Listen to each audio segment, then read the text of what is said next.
Hello दोस्तों, veterans, नमस्कार। आज मैंने यहाँ एक चार्ट लगा रखा है, सिपाही नायक हवलदार, ऑनरेरी नायक और ऑनरेरी हवलदार। और इसके बारे में ये खास मकसद से मैंने लगाया है, मैं थोड़ा बाद में बताऊंगा। उससे पहले मेरे कुछ पॉइंट्स हैं, उनको मैं बताना चाहता हूँ। एक तो मेरे किसी व्यूअर ने पूछा कि सर कम्यूटेशन जो है वो 15 साल है, 60 साल की उम्र तक है। कम्यूटेशन जो है केवल 15 साल तक है, उम्र का उससे कोई लेना देना नहीं है।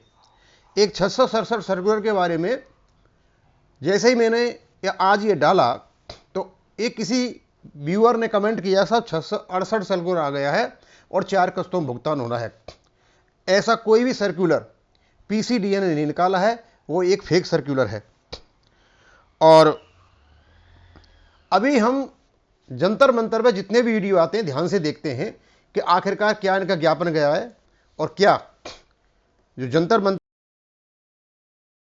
सरकार ने, क्या हमारे जो एजिटेशन पे बैठे हुए पेंशनर्स हैं उनके साथ कोई वार्ता का कोई हिसाब किताब बना है? तो अभी तक तो कोई बना नहीं है। और ज्ञापन भी कोई ऐसा नहीं है जिसे ये कह सकें कि जिसमें भारत सरकार इनसे कोई वार्ता करे। हाँ, एक ज्ञापन हमने देखा था, जो उत्तराखंड के जो सैनिक संगठन थे उनने आपस में सहमति बना करके 6 पॉइंट जो जिला कलेक्टर को दिए थे, वो कुछ उनमें दम थी और उसमें कोई आरोपी की विसंगतियां थीं। उसके अलावा और भी कुछ पॉइंट थे, लेकिन जंतर मंतर से अभी तक ऐसा कोई ज्ञापन हमारे नॉलेज में नहीं आया, ना इनने बताया है कि हमारा ये ज्ञापन है और ये हमने भारत सरकार को दिया है। और एक अजीबोगरीब चीज़ है कि हमने आज एक वीडियो देखा, एक पहले देखा कि प्रीमेच्योर वालों के ही ऊपर वो आरोपी आने से पहले ये 20 तारीख का जंतर मंतर पर धरने का प्रोग्राम था। लेकिन जैसे ही वो आरोपी आई और वो आरोपी आने से विसंगतियां आई तो उस पर पहुंचने वाले लोगों की संख्या ज्यादा मिल गई, तो प्री मैच्योर को साइड में कर दिया और उसके बाद एक्स ग्रुप वालों को भी साइड में कर दिया। हमने जब उसका वीडियो बनाया तो फिर इन्होंने प्री मैच्योर वालों को गले लगा लिया और एक्स ग्रुप वालों को भी उस वीडियो में गले लगा लिया। और कमाल की बात तो तब हुई जब मुझे बड़ी हंसी आई कि एक्स ग्रुप वालों का जो केस है 6200 वाला, अब यहां तो इन्होंने कहीं लिया ही नहीं है, आने ही नहीं देते हैं। आज प्यार गले लगाते लगाते और इंग्लिश ग्रामर पढ़ाने लग गए एक्स ग्रुप वालों को। कहीं बीआरओ में पूछा किसी एक्स ग्रुप वाले से, उनसे जिनसे लेटर भी नहीं लिखे जाते, भाई इस पेंसिल का रंग कैसा है? बोल पीला। ये क्या चीज है? पेंसिल। कलर कैसा है? पीला। इसकी अंग्रेजी बनाओ, तो एक्स ग्रुप वाला नहीं बना पाया।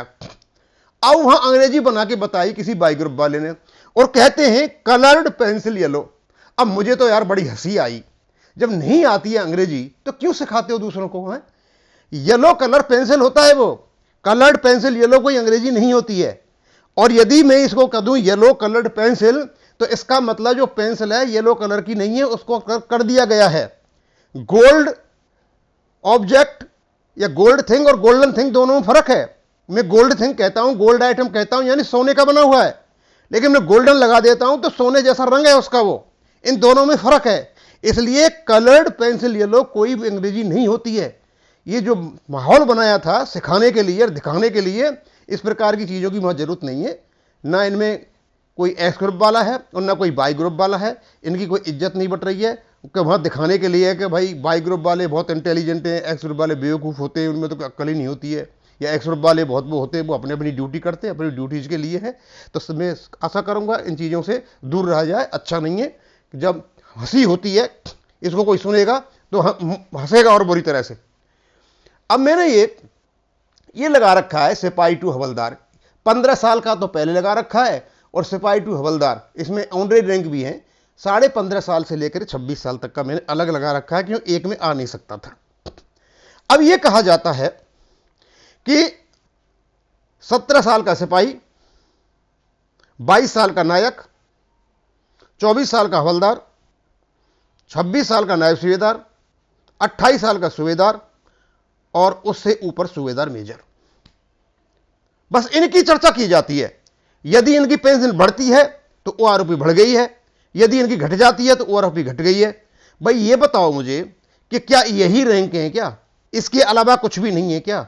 कि इतना कैलकुलेशन नहीं कर सकते हो कि भारत सरकार को एक प्रॉपर तरीके से बताओ कि यह है। किसी का भी देख लो, जब भी मतलब कैलकुलेशन किया जाता है, यूट्यूबर को देख लीजिए, अपने आदमियों को देख लीजिए, उनका किया जाता है। अब मैंने यहां पर सिपाही से लेकर के नायक, हवलदार, ऑनरेरी नायक और ऑनरेरी हवलदार पहले 15 साल तक लगा रखा है। सिपाही 6 महीने से लेकर के और 14 साल तक कोई बढ़ोतरी नहीं है। क्या इनमें लोग रिटायर नहीं हुए? क्या इनमें पेंशन नहीं है? क्या इनमें जो इनवैलिडमेंट वाले केस हैं वो नहीं है? क्या लो मेडिकल कैटेगरी वाले केस नहीं है? क्या आप उनको क्यों नहीं लेते हो? सिपाही को तुम 17 साल में क्या लोगे? सिपाही को 17 साल में आप सिपाही को देखोगे तो आप देख लो 14.5 साल से लेकर के और 24 साल तक बढ़ोतरी है सिपाही की। तो इसका तुम क्या केस उठाओगे?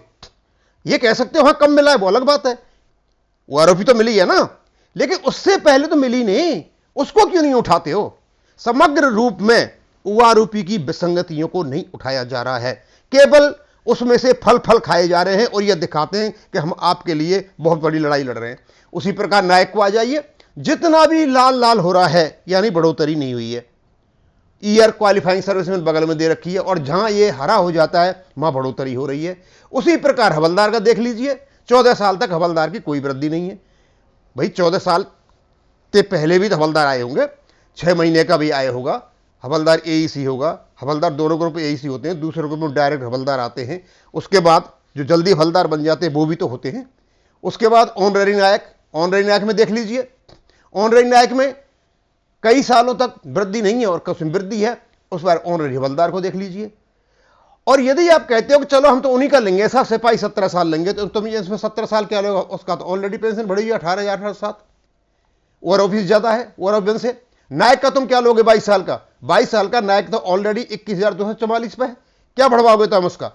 हवलदार का आप लेते हो 24 साल का तो ऑलरेडी उसकी 22,257 है, इसका क्या लोगे? ऑनरेरी नायक का भी कुछ नहीं है और ऑनरेरी हवलदार का भी कुछ नहीं है। यानी सिपाही से लेके हवलदार तक और उनकी जो पेंशनेबल सर्विस है या जितनी उनकी सर्विस है, जितनी सर्विस उनको करनी चाहिए, वहां तो कोई प्रॉब्लम है ही नहीं। नहीं यही रैंक तो नहीं है, इसके अलावा भी दूसरे लोग हैं, उनको भी देख लो भाई। नहीं, उनको किसी को नहीं देखना है, बस अपना अपना वही 17 साल, 22 साल, 24 साल, 26 साल, 28 साल, 30 साल, इतना ही करना है। और जिसका भी कैलकुलेशन आ रहा है बस इन्हीं सालों का आ रहा है, ऊपर नीचे कोई नहीं है। अरे वो आरोपी ऊपर नीचे है। जब इन चार्टों को ले जा करके आप अपनी वार्ता जब होगी नहीं दिखाओगे उनके लिए कि भाई ये कैसा बेनिफिट है, समझे, इनको कोई बेनिफिट नहीं हो रहा है, इनको भी तो बेनिफिट चाहिए, तब कहीं भारत सरकार को पता चलेगा। क्योंकि पीसीडीए के अधिकारी, सीजीडीए के अधिकारी भी, आर्मी पेशर के अधिकारी और डीएसडब्ल्यू के अधिकारी कोई नहीं बताने वाला, उसके सर्कुलर से पता भी नहीं चलना है, 7 नंबर टेबल से पता जब चलेगा। उनको सही प्रकार से उनके सामने प्रदर्शित किया है 6 महीने से लेकर के और लास्ट तक जितनी सर्विस होती है, तब उनको पता चलेगा कि हाँ विसंगतियां ये हैं। अभी तो मैं यही कहूंगा, हो सकता है किसी को बुरा लग जाए, अभी तक 13 दिन जंतर मंतर पर हो गए हैं, केवल सिवाय भाषणबाजी के ऐसा कोई भी ज्ञापन तैयार नहीं किया है। मतलब पता नहीं कितने सैनिक संगठन वहां पे हैं कि इस प्रकार का जो इफेक्टिव कोई मेमोरेंडम हो भारत सरकार को दिया जाए और कंपेल किया जाए कि आप हमसे वार्ता करो। और ये भारत सरकार की भी कमी है कि मतलब अब तक तो चाहे कैसा भी ज्ञापन दिया चाहे नहीं दिया, उन तक पहुंचना चाहिए था, उनसे वार्ता करनी चाहिए थी। ये देश के पूर्व सैनिक हैं, ये देश की अखंडता, सुरक्षा और संप्रभुता से जुड़े हुए लोग हैं, ये बहुत सेंसिटिव जगहों पर काम किए हुए लोग हैं। इनको इस प्रकार से मतलब तंग करना, वार्ता तक नहीं पूछना, ये इनकी बहुत बड़ी गलती है। और हम यही चाहेंगे कि आप जो ज्ञापन दें, हमने देखा था उनका जो उत्तराखंड का जन सैनिक संगठन है उनमें साथ सहमति बन करके उन्होंने एक ज्ञापन दिया है, उसमें ही पॉइंट है। आप भी लोग काफ़ी इंटेलिजेंट हो, ऐसा नहीं है। और हम तो यही चाहेंगे। और अगेन हम आपको ये बताना चाहेंगे कि ये जो सलाह दी जा रही है कोर्ट में जाने से केस अटक जाता है, एमएसपी का चला हुआ है, फिर क्यों उठा रहे हो उसको? कोर्ट चला हुआ है कि उसमें। और रही 6200 वाला जो एक्ट ग्रुप का है 6200 वाला, वो कोई भी नहीं सुलझा सकता, गवर्नमेंट जब तक नहीं सुलझाएगी या फिर उसको कोर्ट ही सुलझाएगा। उसका एजिटेशन से उसका कोई लेन देन नहीं, और ना एजिटेशन का वो पार्ट है। 62 का जो टेबल है 1/2016 से कर दी है, एजिटेशन के वहाँ पार्ट भी नहीं है। और मुझे तो ऐसा लगा आज के जो मैंने एक वीडियो देखा था उसमें केबल एक्स ग्रुप वालों का मजाक बनाया जाता है और उनको इंग्लिश ग्रामर पढ़ाई जाती है। बस मैं इसको यहीं ख़त्म करूँगा। थैंक यू, धन्यवाद।